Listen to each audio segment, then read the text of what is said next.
حضرت ابراہیم علیہ السلام ایک دن فرماتے ہیں، دیکھیں اس خلیل کا اپنے رب کریم کے ساتھ، اللہ کے اس پاک پیغمبر کا، حضرت ابراہیم خلیل اللہ علیہ السلام کا اپنے رب سے رشتہ کس طرح کا ہے۔ وَإِذْ قَالَ إِبْرَاهِيمُ رَبِّي أَرِنِي كَيْفَ تُحْيِي الْمَوْتَى۔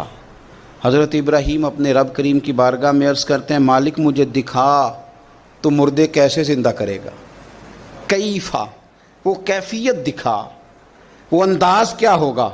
اللہ اکبر۔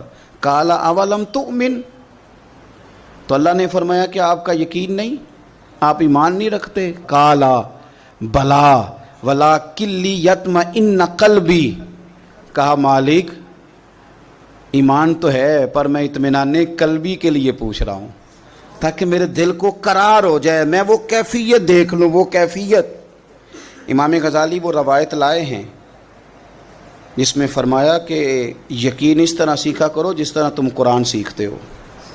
یقین سیکھو، اطمینان قلبی حاصل کرو، آگے بڑھو۔